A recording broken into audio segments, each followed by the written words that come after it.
Assalamualaikum warahmatullahi wabarakatuh. Semangat pagi semuanya. Walaupun siang, malam, ataupun sore, tetap semangat pagi agar teman-teman selalu memiliki gairah dan semangat dalam menyusun serta mengerjakan skripsi. Seperti biasa, materi ini juga berangkat dari satu pertanyaan di materi sebelumnya yang komen di YouTube. Pertanyaannya adalah, jika saya meneliti tentang keperawatan maternitas, maka buku wajib apa yang harus saya miliki dan gunakan? Nah, berangkat dari pertanyaan tersebut, saya tidak akan hanya menyampaikan buku apa saja yang bisa kamu gunakan apabila topik penelitian atau judul skripsinya adalah mengarah ke keilmuan keperawatan maternitas. Contohnya adalah hubungan tingkat kepatuhan ibu hamil dalam konsumsi FE dengan dukungan suami. Nah, itu tuh salah satu judul yang berkaitan dengan keperawatan maternitas. Tetapi di sini saya tidak akan membahas hanya tentang buku yang bisa teman-teman gunakan untuk keperawatan maternitas, tetapi jika penelitianmu topiknya mengarah pada keilmuan keperawatan KMB, maka buku apa saja yang bisa kamu gunakan. Jika mengarah pada keilmuan manajemen keperawatan, maka buku apa saja yang bisa kamu gunakan. Jika mengarah pada keilmuan keperawatan jiwa, biasanya mengacu pada pasien skizofrenia, maka buku wajib apa yang harus kamu miliki? Saya akan sharekan dulu materinya biar kita langsung saja.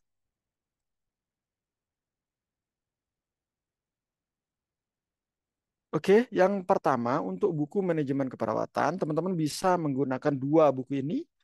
Dan ini merupakan dua buku yang eh, pasti akan diminta oleh dosen pembimbing kalian apabila keilmuannya adalah manajemen keperawatan.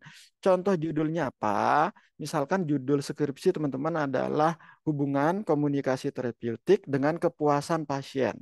Nah, itu adalah judul yang mengarah pada keilmuan keperawatan manajemen atau manajemen keperawatan. Karena apa? Konteksnya itu biasanya berkaitan dengan manajemen di rumah sakit atau di pusat pelayanan kesehatan lainnya, baik itu puskesmas ataupun klinik atau bahkan pada konteks komunitas atau masyarakat.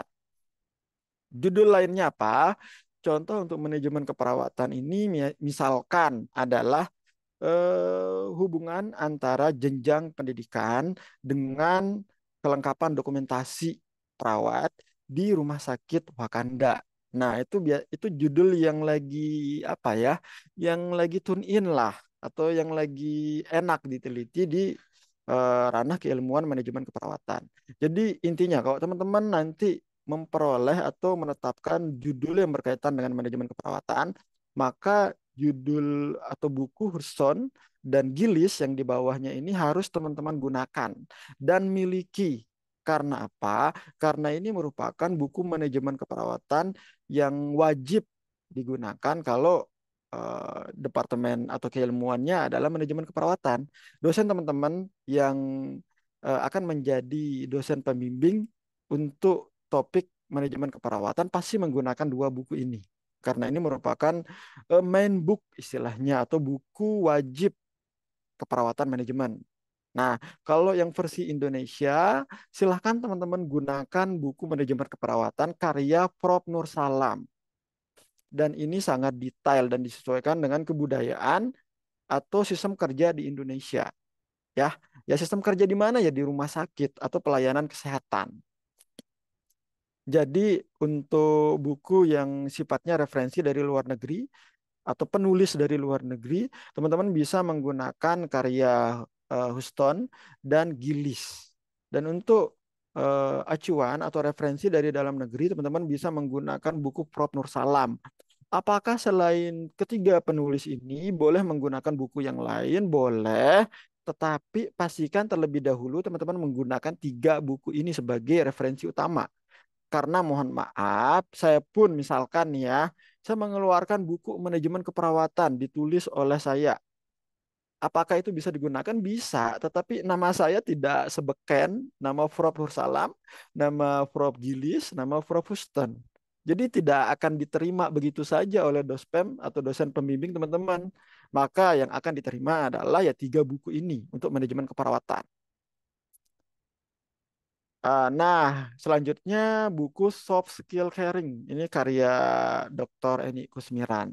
Ya, jadi teman-teman juga bisa menggunakan ini apabila topiknya adalah caring, perawat. Misalkan judulnya adalah hubungan kepuasan pasien dengan perilaku caring perawat atau hubungan eh, kehidupan profesional perawat dengan kemampuan dalam menerapkan perilaku caring kepada pasien di rumah sakit bla bla bla. Nah, seperti itu.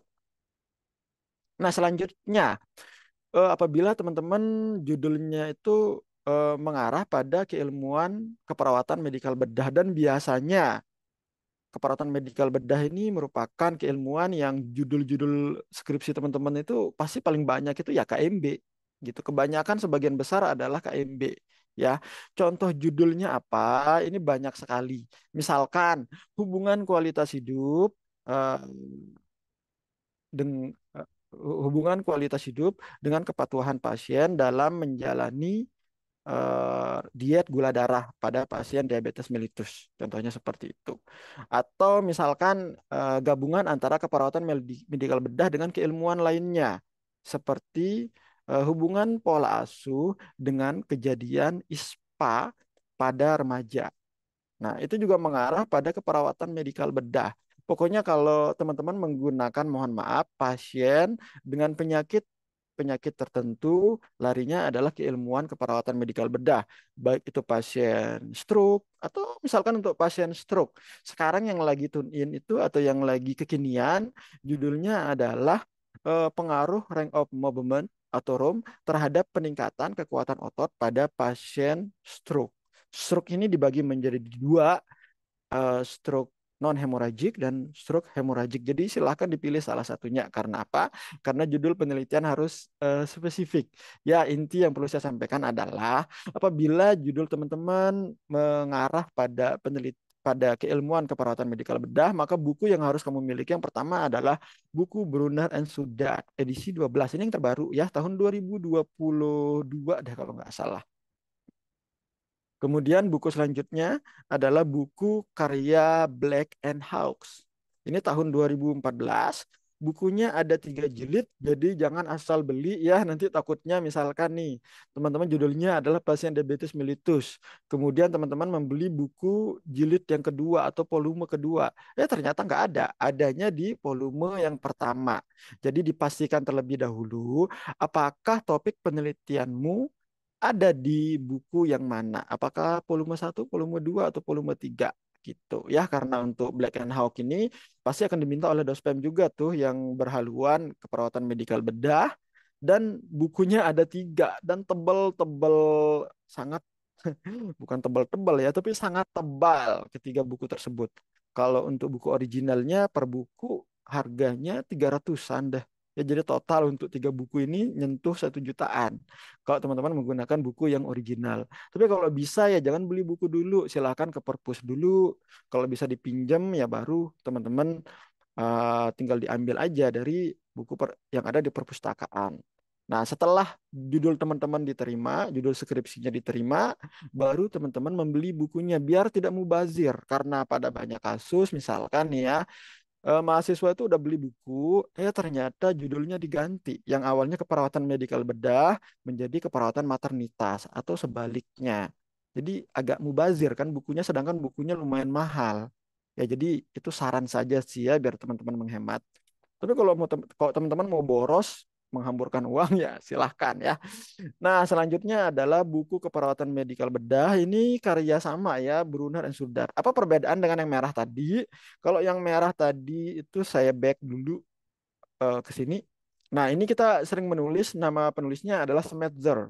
Oke. Nah, kalau yang ini nama penulisnya adalah Suzanne. Jadi ada 3 jilid juga tuh untuk buku ini. Kalau yang merah tadi itu cuma 1 jilid. Dan harganya kalau nggak salah kemarin saya beli 150-an dah, yang original ya. Nah, kalau yang ini ada 3 jilid, jadi pastikan terlebih dahulu topikmu atau subjek penelitianmu pasien apa dan apakah penyakitnya atau teori terkait penyakit pasien itu ada di jilid yang keberapa? Apakah jilid satu, jilid dua, atau jilid tiga? Karena ini juga lumayan tebal bukunya dan harganya juga lumayan mahal untuk kantong mahasiswa, teman-teman. Jadi ya jangan asal beli ya, silahkan dicek-cek dulu ke perpustakaan atau di toko buku. Setelah dipastikan, oh ada di jilid kedua yang membahas tentang misalkan topik penelitian teman-teman adalah gagal ginjal kronis. Maka yang dibeli adalah yang jilid kedua biar menghemat karena pengeluaran dalam mengerjakan sampai menyelesaikan skripsi itu biasanya sampai jutaan, teman-teman. Oke, selanjutnya adalah ini buku patofisiologi. Ya, ini biasanya teman-teman menggunakan buku ini apabila di bab 2 itu ya atau di tinjauan teori atau konsep teori tergantung ya di kampus teman-teman menggunakan istilah apa. Pokoknya kalau berkaitan dengan konsep yang misalkan berkaitan dengan patofisiologi atau pathway tuh teman-teman silahkan menggunakan buku ini. Nama penulisnya ya Fries and Wilson atau nama depannya Sylvia dan Lorraine. Ya, jadi ini buku yang bisa digunakan oleh mahasiswa kesehatan secara umum sih, bukan mahasiswa keperawatan aja, bisa juga oleh mahasiswa kedokteran, bahkan analis, bahkan radiologi dan sebagainya. Karena buku ini ya membahas tentang suatu penyakit, perjalanan suatu penyakit secara mendetail. Dan bukunya ada dua, jadi dipastikan terlebih dahulu. Oke, itu untuk keperawatan medikal bedah. Selanjutnya adalah keperawatan anak. Nah, ini contoh judulnya apa? Apa ya?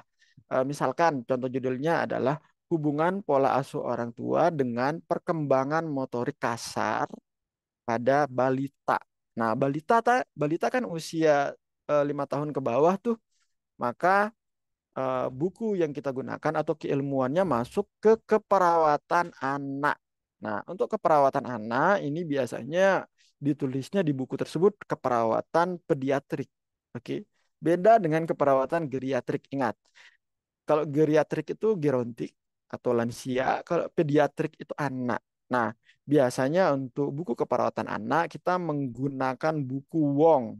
Buku Wong ini juga ada dua jilid, teman-teman. Dan sebenarnya bukunya itu ada tiga. Jadi jilid satu, jilid dua, dan ada satu buku yang sifatnya independen atau terpisah dari kedua buku sebelumnya. Jadi sama seperti sebelumnya, saran saya adalah pastikan terlebih dahulu teman-teman tuh teorinya masuk di buku volume satu, 2, atau yang mana. Karena sayang sekali kalau teman-teman udah beli bukunya, bukunya tidak terpakai. Kan lumayan tuh 300 ribuan eh, terbuang. Bukan terbuang sia-sia ya, tidak ada yang sia-sia karena teman-teman punya bukunya. Tetapi tidak tepat guna jadinya. Ya pada akhirnya teman-teman harus membeli buku yang lain lagi, kan lumayan uangnya. Lumayan tuh buat misalkan uangnya digunakan untuk begadang dalam mengerjakan skripsi kan seperti itu. Ya, jadi pokoknya sebelum sebelum teman-teman membeli buku, pastikan dulu bukunya itu apakah yang teman-teman butuhkan atau tidak. Nah, ini buku volume satu, kalau yang tadi volume 2. Jadi warnanya juga beda, cuman penulisnya sama. Wong. Kalau ditulis di daftar pustaka ini atau di bab 2 ya kita tulisnya Wong et al. Nah, selanjutnya asuhan keperawatan pada anak sakit. Ya, ini penulisnya Ibu Marni Eskepnas MKes. Cuman sebelum teman-teman menggunakan buku yang sifatnya itu penulis nasional, sebaiknya menggunakan terlebih dahulu menggunakan buku penulis kelas internasional seperti Wong dan sebagainya. Karena apa? Karena teman-teman dosen itu menggunakan ya buku yang sifatnya acuan internasional gitu. Wong ini penulis internasional. Nah, setelah teman-teman memiliki buku tersebut, baru teman-teman bisa menambahkan referensi menggunakan penulis yang sifatnya nasional, seperti Ibu Marni Eskepnas MKes. Ini juga bukunya bagus kok. Nah, selanjutnya apabila teman-teman menggunakan judul yang mengarah pada keperawatan maternitas. Ya, contoh judulnya adalah misalkan hubungan antara dukungan suami dengan pemilihan alat kontrasepsi pada akseptor KB atau ya kalau diterjemahkan secara simpel ya maksudnya adalah apakah dukungan suami itu berhubungan dengan pemilihan jenis alat KB yang digunakan oleh ibu hamil atau ibu yang sudah berada pada usia subur atau PUS, pasangan usia subur. Ya, jelas itu masuk ke ranah keilmuan keperawatan maternitas. Dan untuk keperawatan maternitas, silahkan teman-teman menggunakan buku keperawatan maternitas karya Laudermic. Nah, ini juga terbitan baru nih. Dan harus memiliki buku ini kalau teman-teman judulnya itu ya berkaitan dengan keperawatan maternitas. Karena apa ya? Karena teman-teman dosen yang mengampu keilmuan keperawatan maternitas pasti menggunakan buku Laudermic untuk referensi utamanya dalam mengajar gitu.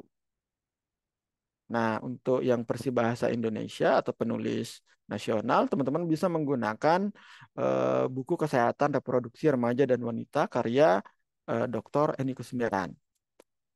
Kemudian selanjutnya adalah apabila teman-teman judul penelitiannya itu mengarah pada keilmuan keperawatan jiwa dan kebetulan di sini saya adalah dosen yang mengampu mata kuliah keperawatan jiwa. Nah, buku pertama yang harus teman-teman gunakan sebagai referensi utama adalah buku keperawatan kesehatan jiwa karya Stuart. Dan ini di apa ya? Yang menerbitkan selain Elsevier ini dari AIPNI atau organisasi pendidikan keperawatan. Jadi teman-teman harus punya buku ini. Contoh judulnya apa? Misalnya kalau judulnya itu berkaitan dengan desain korelasional, maka judulnya adalah hubungan kepatuhan pasien dalam minum obat dengan dukungan keluarga. Gitu pada pasien skizofrenia. Atau misalkan kalau teman-teman judulnya adalah eksperimen, baik itu kuasi eksperimen, for eksperimen, atau tour eksperimen, misalkan judulnya adalah pengaruh terapi aktivitas kelompok terhadap peningkatan kemampuan menghardik pada pasien halusinasi. Pokoknya kalau ke arah situ tuh pasti pakai bukunya Stuart. Kalau yang untuk penulis internasional. Kalau penulis nasionalnya, teman-teman bisa menggunakan buku karya Frod Suryani untuk apabila topiknya itu berhubungan dengan komunikasi terapeutik. Nah, selain buku Stuart yang tadi tuh, nah untuk keperawatan jiwa biasanya kami juga menggunakan buku yang ditulis oleh Sadok. Jadi double Sadok gitu, Sadok and Sadok. Ini sepertinya penulisnya bersaudara ya teman-teman. Nah, yang sekarang tuh yang sedang ngetren ya, yang lumayan bagus judul keperawatan jiwa itu ya biasanya berkaitan dengan self esteem. Ya, misalkan hubungan self esteem dengan peningkatan kesembuhan pasien skizofrenia di mana? Harus ada lokasi penelitiannya ya, teman-teman. Nah, oke, itu untuk keperawatan jiwa dan ini untuk buku keperawatan keluarga dan komunitas. Nah, kalau untuk buku keperawatan keluarga itu biasanya pembahasannya nyatu dengan buku keperawatan komunitas. Jadi silahkan teman-teman menggunakan buku ini yang ditulis oleh Nis and Mick Ewin. Gitu. Kalau teman-teman dosen yang kebetulan jadi pembimbing untuk keilmuan keperawatan keluarga dan komunitas ya pasti menggunakan buku ini sebagai acuan utama. Karena apa? Ya ini merupakan buku yang menjadi referensi utama keperawatan untuk keperawatan keluarga dan komunitas secara internasional. Atau teman-teman kalau misalkan judul penelitiannya itu spesifik kepada keperawatan keluarga, contohnya apa? Kalau keperawatan keluarga ini ya larinya misalkan hubungan dukungan keluarga dengan kesembuhan, kemajuan kesembuhan pasien apa? Misalkan pasien skizofrenia atau yang berkaitan dengan hubungan dukungan keluarga dengan self esteem pada survivor skizofrenia atau penderita gangguan jiwa yang berkaitan dengan skizofrenia. Ya, ya pokoknya kalau topik penelitian mengarah pada keperawatan keluarga, maka kalau tidak menggunakan buku eh, Nis dan McEwin, maka menggunakan buku karya Friedman. Nah, ini nih kayak karya Friedman. Kemudian buku keperawatan dasar atau pendidikan kesehatan, ini contohnya apa? Ini buku ini banyak digunakan pada banyak keilmuan. Saya kasih contoh, misalkan judulnya adalah pengaruh edukasi kesehatan menggunakan leaflet dengan peningkatan kesadaran masyarakat dalam menggunakan masker. Maka itu ya menggunakan buku karya Noto Atmojo yang berkaitan dengan ilmu perilaku kesehatan. Atau bahkan yang berkaitan dengan judul skripsi, misalkan hubungan family support atau dukungan keluarga dengan sikap dalam pencegahan ISPA pada anak. Nah, itu juga menggunakan buku ini gitu. Jadi buku ilmu perilaku kesehatan karya Prof. Noto Atmojo ini bisa masuk ke ilmuwan apapun ya. Bisa ke keperawatan jiwa juga bisa, bisa keperawatan komunitas juga bisa, bahkan keperawatan maternitas juga bisa atau keperawatan anak. Pokoknya semua konteks dia bisa masuk sesuai dengan judul teman-teman. Nah, selanjutnya kalau berkaitan dengan buku asuhan keperawatan, misalkan judulnya adalah hubungan jenjang pendidikan atau eh, pelatihan penulisan dokumentasi dengan kelengkapan dokumentasi dalam membuat asuhan keperawatan di ruang IRNA 1, misalkan Rumah Sakit Wakanda. Ya, maka jelas menggunakan buku 3S ini. Disebut 3S karena apa? Karena ketiga buku ini diawali dengan kata standar. eh, Standar kan dimulai dengan S, maka disebut dengan 3S dan ini merupakan buku dari PPNI. Dan ingat dalam membuat asuhan keperawatan sekarang di Indonesia kita tidak lagi menggunakan Nanda dan Niknok. Oke, yang kita gunakan adalah buku 3S dari PPNI ini.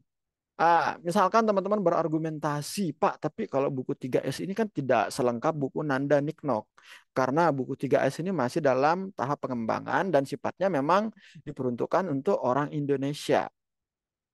Ya, seperti yang saya katakan di awal tadi, sesuaikan dengan keinginan dospemnya. Nah, masalahnya sekarang buku 3S ini itu sudah mulai diwajibkan di kampus-kampus mahasiswa keperawatan dan juga di rumah sakit. Jadi Nanda dan Niknot sudah mulai ditinggalkan. Karena apa? Karena buku 3S ini memang disesuaikan dengan kebudayaan Indonesia gitu. Oh ya. Jadi pokoknya kalau teman-teman di kerangka teorinya atau di konsep teori pada bab 2 biasanya ya itu diminta untuk menghadirkan atau menulis konsep teori asuhan keperawatan pada pasien, misalkan pasien diabetes mellitus, maka buku yang digunakan adalah buku 3S ini. Ya. Nah, selanjutnya kalau buku internasional, selain Nanda Nikno, kalau teman-teman mau mencari penjelasan tentang penyakitnya atau apa rasional dari sebuah intervensi yang disusun, maka itu bisa menggunakan buku Manual Diagnosis Keperawatan karya Dungus. Oke. Tapi sebelum memiliki buku ini atau menggunakan buku ini, teman-teman harus terlebih dahulu menggunakan buku 3S yang tadi. Oke, nah ini untuk buku keperawatan gerontik atau keperawatan lansia, ya teman-teman bisa menggunakan buku karya Stanley. Ya kalau untuk keperawatan lansia itu contoh judulnya misalkan ya pengaruh senam lansia terhadap eh, derajat tekanan darah pada pasien di panti Werda atau di mana gitu. Pokoknya yang menggunakan subjek penelitian lansia ya larinya buku ajar keperawatan gerontik. Dan kalau keperawatan gerontik ya harus menggunakan buku karya Stanley and Beer. Nah, selanjutnya untuk buku keperawatan kritis. Nah, biasanya teman-teman tuh kebingungan ya, Pak, apakah topik penelitian saya ini masuk ke keperawatan medikal bedah atau ke keperawatan kritis? Cara mudah untuk membedakan itu adalah dengan melihat lokasi atau tempat penelitianmu itu dilakukan di mana. Kalau dirawat inap dan pada pasien yang dengan penyakit tertentu, cuman penyakit tersebut tidak menyebabkan pasien dalam kondisi kritis atau mengancam nyawanya, maka itu larinya ke KMB. Tetapi kalau teman-teman menggunakan pasien yang ada di ruangan ICU atau di ruangan gawat darurat, maka larinya ke keperawatan kritis. Jadi cara sederhana membedakannya ya dengan melihat lokasi penelitianmu di mana atau ruangan yang kamu gunakan ruangan perawatan apa gitu. Kalau ruangan perawatan yang bersifat kritis, ya jelas larinya ke keperawatan kritis meskipun penyakitnya sama juga ada di keperawatan medikal bedah gitu. Jadi untuk membedakan ini KMB atau kritis, ya lihat lokasi penelitiannya atau ruangan perawatan yang digunakan ruangan apa. Nah, untuk keperawatan kritis gunakan dua buku ini ya, karya Morton atau kita biasanya menyebut Gallo et al. Gitu. Ya, ada dua jilid juga, jadi silakan dipastikan terlebih dahulu masuk ke area mana pembahasannya gitu. Apakah jilid satu atau jilid dua? Nah, kalau teman-teman misalkan judulnya berkaitan dengan keperawatan gawat darurat dan bencana. Kalau keperawatan gawat darurat itu biasanya judulnya adalah hubungan respon time perawat dengan kepuasan pasien gitu. Atau pengaruh pelatihan eh, respon time terhadap kemampuan perawat dalam melakukan tindakan keperawatan gawat darurat. Nah, ya jelas itu larinya ke ilmuwan keperawatan gawat darurat. Kalau berkaitan dengan kebencanaan, ya misalkan judulnya adalah pengaruh pemberian terapi relaksasi otot progresif terhadap tingkat kecemasan pada warga yang terdampak bencana di mana. Nah, seperti itu. Maka ya larinya ke perawatan bencana. Nah, untuk buku yang digunakan pada keperawatan gawat darurat dan keperawatan bencana adalah buku ini. Jadi nanti silahkan teman-teman sesuaikan dengan materinya ya atau topik penelitiannya. Nah, selanjutnya untuk buku yang yang digunakan oleh semua keilmuan keperawatan dalam melakukan penelitian, ya jelas itu adalah buku metodologi penelitian. Bukunya yang pertama ya yang saya sarankan adalah buku Nur Salam karena buku ini lebih mudah dipahami untuk teman-teman yang jenjang D3 keperawatan ataupun jenjang S1 keperawatan.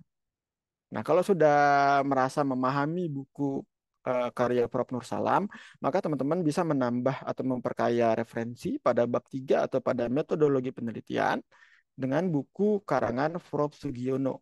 Kedua buku ini merupakan buku yang harus teman-teman miliki untuk memahami metodologi penelitian. Dan untuk menetapkan jumlah sampel atau rumus menghitung kebutuhan sampel dari total populasi dan sebagainya, maka teman-teman bisa menggunakan buku karya Sofiuddin Dahlan, yakni buku statistik. Dan buku ini biasanya juga digunakan untuk menetapkan kamu menggunakan statistik apa. Misalkan untuk analisis univariat pada skala data ordinal dan nominal itu menggunakan apa, pada skala data rasio dan interval itu menggunakan apa. Nah, itu ada di buku ini. Atau pada analisis bivariat. Kalau ini, kalau pada definisi operasional seperti ini ada numerik dan kategorik, numerik dan eh, ya kategorik atau nominal dan ordinal atau rasio dan interval, itu saya menggunakan analisis bivariat apa? Apakah chi-square, apakah UJT independen, apakah UJT dependen? Agak rumit ya kalau saya jelaskan sekarang. Pokoknya dalam menetapkan analisis yang akan teman-teman gunakan, itu bisa diperoleh atau dibaca di buku ini.